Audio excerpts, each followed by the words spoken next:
It's the best 14 days he's had in his career, which I thought, wow, that's some statement. Now, maybe that's because he's got the players in, he's got the team shape, he knows there's no European football, and he's starting to see what he wanted to see. And like, it's very difficult to say, okay, brilliant, against Norwich and Burnley, but against the Tottenham side, who still themselves are finding their feet with a new manager and what they're going to do with their midfield, a striker that doesn't seem happy. But saying that from Arsenal's point of view, he's started to see the fact that they're going to play the kind of football he wants, and they want to move from there onwards. OK, lots and lots more to come on the North London derby and all the reaction from the Emirates Stadium as well. But we are 9 down the Monday night football, which is Crystal Palace against Brighton. And a reminder, talking of Brighton, if they were to beat Crystal Palace, then they would finish the weekend top of the Premier League. Currently occupied by Liverpool, a point ahead of City, Chelsea, United and Everton on 13 points. Arsenal up into the top 10 above Spurs, courtesy of that 3-1 victory. After the defeat at Goodison Park, Norwich remain the only team yet to get a point on the table. 6 played, 6 defeats. Burnley and Leeds dropped into the bottom 3 yesterday.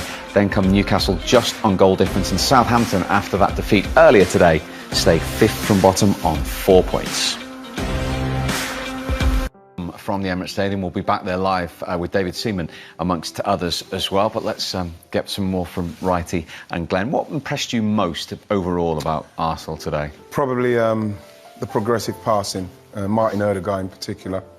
I think that he's somebody that when he came on loan, I thought that we wouldn't have been able to afford him, or someone else maybe of a higher pedigree from where Arsenal are at the moment would try and get him. But for us to get him, and the way he played today and the way he will play for us, like the way he played against Burnley, Norwich, he's exactly what we need. And Thomas Partey alongside him with the pace of Emil Smith-rowe, Saka, Aubameyang.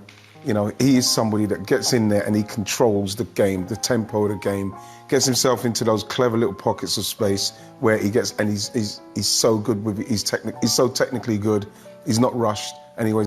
Enthusiasm back. He's staying. He's got to, the move didn't happen, so you got to get on with it. He's straight at them. So then people like Reguilon has got a decision to make because he hasn't got anybody covering that. I still feel he should be tighter, but then Arsenal are in the... Højbjerg couldn't deal with that. He was having to look at that, but I think it needed to reshuffle.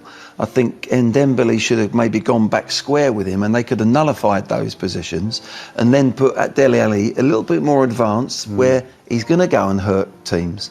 But they played with like a 3 across, and there was holes in behind Højbjerg, right and left of his shoulder, and to be fair, Odegaard just kept picking up lovely positions, and what Ian was saying is right. Now Arsenal, they've got players now that were picking players off, taking them out of the game by putting balls in between Tottenham players and into the lads. So from the first minute you could see that happening, and it caused Tottenham a problem all through the game. The second, utter domination from Arsenal, the biggest half-time lead in the North London derby in the Premier League era. Ian Wright has not stopped smiling. Difficult watch for Glenn. Let's get straight into it. The first goal, which it even been coming in this short period, hadn't it? Yeah, I mean Arsenal have been the better side without a doubt. Yeah, suddenly they've got a 4v4. Too easy for them, really, to get at this defence. It really is. And as the ball comes across, it's a good finish from Smith-rowe. He comes out. But if we just analyse this a little bit, you've got to look at Højbjerg there, selling himself. He's the last man in defence. Look at the hole. Look at the gap that's there. Suddenly the 4v4 appears. It's just watch the run of Aubameyang here. Reguilon just tries to squeeze it in. Probably doing the right thing. Just takes the space away. And then the ball's played out to Saka. Now there's Sanchez, just has a glance, but for me it's a glance too late. He just glances, which you want the defender on the swivel, you want him on turning and looking, but it was just too late. Good finish from the young kid. But Arsenal deserve to be 3-0 up and maybe more. Yeah, that's a huge moment for Emil Smith-rowe, lifelong Arsenal fan. The first time he scored against Spurs, his dad's a Spurs fan as well. 2-0 just got. How good was this goal? This was a very good goal. I know there are people talking about maybe a foul at the start. What do you think? Well, I've seen them. You've seen fouls like that given, but like it's from here. This is where Arsenal just all over them. Just Everything's just a yard in front of Tottenham at the minute. Just quicker, everybody's sharper. Great awareness from Smith-rowe to cut it back to Aubameyang. But there, you know, you could see maybe if he got a better touch on it, he might have got it. But for me, I wouldn't like to see that foul given, because now I'd like to see Xhaka a little bit more aware, to be honest, from where he is. He knows we want to play out, but there, I think he's not tight enough. And then from here, great touch of the football there, and then the awareness, bam. And sometimes you don't need to catch it with your laces to get it in the goal, but you know, it's just accurate, it's on target, and we deserve it. We're playing very well. For me, that goal is modern football. It's risk or reward, playing out from the back. Yeah. If Højbjerg wins that ball, Spurs are scoring. Yeah. They're scoring because it was a dreadful It's ball, right really. on the edge of the box. But they just get turned on the ball there, whether it was a foul or not, and then they've opened the spaces and they punish Tottenham. Saka got in on the act as Well, to be honest, Saka's been playing brilliantly. I've got to mention Martin Ødegaard, because he's getting into places where you can't really, you're not picking up, you can't pick him up.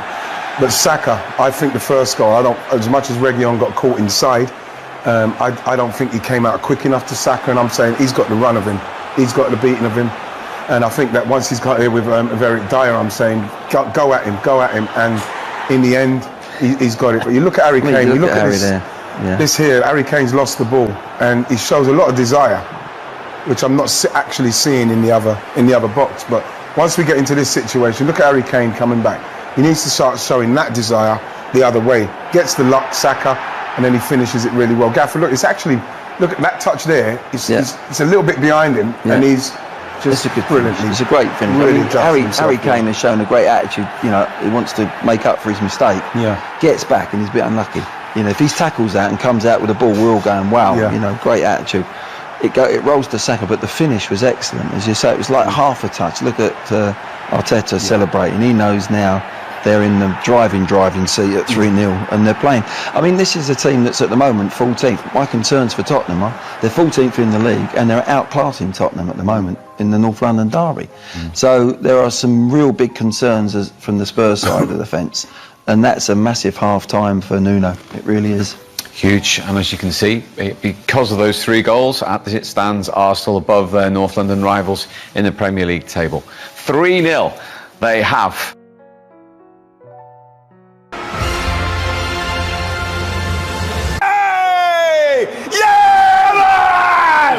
Hey, good at me! What? Yeah! Look at him.